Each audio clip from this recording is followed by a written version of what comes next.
அனைவருக்கும் வணக்கம். நாம் இப்போ பாக்கியலட்சுமி சீரியலில் என்னெல்லாம் சுவாரஸ்யமான விஷயங்கள் நடக்குதுன்னு பார்க்கலாம் வாங்க. அமீர்தா எழிலோட தான் சேர்ந்து வாழணும் அப்படின்னு நீங்கள் நினச்சிங்கன்னா இந்த வீடியோக்கு ஒரு லைக் போடுங்க.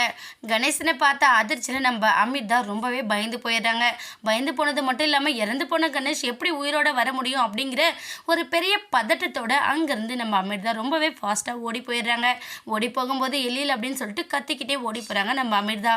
அமீர்தாவோட குரலை கேட்டு நம்ம எழில் ஒரு பக்கம் என்னாச்சு அமீர்தா, ஏன் இப்படியே பறக்க ஓடி வர, என்ன பிரச்சனை அப்படின்னு சொல்லிட்டு நம்ம அமீர்தா கிட்ட கேட்க, அமீர்தா கணேஷ் அப்படிங்கிற ஒரு பேரை சொல்றதுக்கு முன்னாடியே மயங்கிடுறாங்க.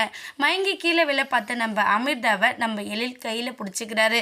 பிடிச்சிக்கிட்டது மட்டும் இல்லாமல் அமீர்தா என்னாச்சு அப்படின்னு சொல்லி அவரை எழுப்ப முயற்சி பண்ண அந்த டைமில் நம்ம கணேஷன் வந்து எழிலோட கையை பிடிச்சிடுறாங்க.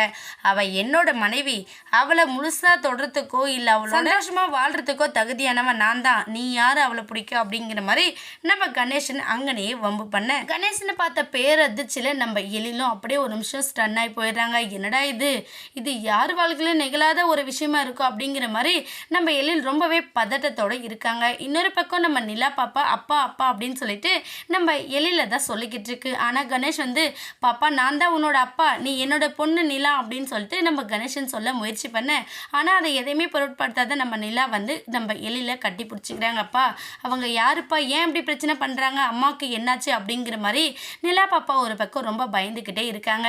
உடனே நம்ம எழில் என்ன பண்ணனா, சார் எதுவாக இருந்தாலும் அப்புறம் பேசிக்கலாம், முதல் அமிர்தாவுக்கு எழுப்பணும் அப்படின்னு சொல்லிட்டு அமிர்தாவோட முகத்தில் தண்ணி தெளித்து எழுப்புறாங்க. எழுந்து பார்த்ததுமே நம்ம அமிர்தா என்ன பண்ணுறது ஏது பண்ணுன்னு தெரியாமல் ஒரு பக்கம் வெக்ஸ் ஆகி போயிருக்க, இந்த பிரச்சனைக்கெல்லாம் ஒரு முடிவு தெரிஞ்சாகணும். அமிர்தா நான் இறந்து போயிட்டேன்னு நீ நினச்சேன், ஆனால் நான் வந்து ஆக்சிடெண்ட்டில் சுயநினைவு இல்லாமல் இழந்து போயிட்டு இருந்தேன். இப்போ தான் எனக்கு சுயநினைவு வந்து கூட நான் ஒரு மாதத்துக்கு மேலே ஆயிடுச்சு. ஏன் இவ்வளோ நாளாக உன்னை பார்க்க வரல நீ நினைப்பேன். உங்கள் வீட்டில் உன்னோட மாமியாருக்கு இந்த விஷயம் எல்லாமே தெரியும். நான் அவங்கக்கிட்ட எத்தனை தடவை சொன்னேன், என்னோட மனைவி குழந்தைங்க உங்கள் வீட்டில் இருக்குது, அது ரொம்ப பெரிய தப்பு, நீங்கள் என் கூட அனுப்பி வைங்க அப்படின்னு சொல்லிட்டு பல தடவை நான் சொன்னேன். ஆனால் அவங்க அதை எதையுமே பொருட்படுத்தாமல் அவங்களோட வேலை என்னவோ அதை தான் பார்த்துக்கிட்டு இருந்தாங்க. இதுக்கப்புறம் நான் என்னோட மனைவியை தனியாக விட்டுட்டு இருக்க வேண்டிய எந்த அவசியம் இல்லை, நீ வா அமிர்தா நம்ம எங்கள் வீட்டுக்கு போகலாம் அப்படின்னு சொல்லிட்டு நம்ம அமிர்தாவை கூப்பிட்றாங்க. அமிர்தா என்ன முடிவெடுக்க போகிறாங்கன்னு வெயிட் பண்ணி பார்க்கலாம். இந்த வீடியோ உங்களுக்கு பிடிச்சிருந்தா மறக்காமல் நம்ம சேனலை சப்ஸ்கிரைப் பண்ணுங்கள். தேங்க்யூ.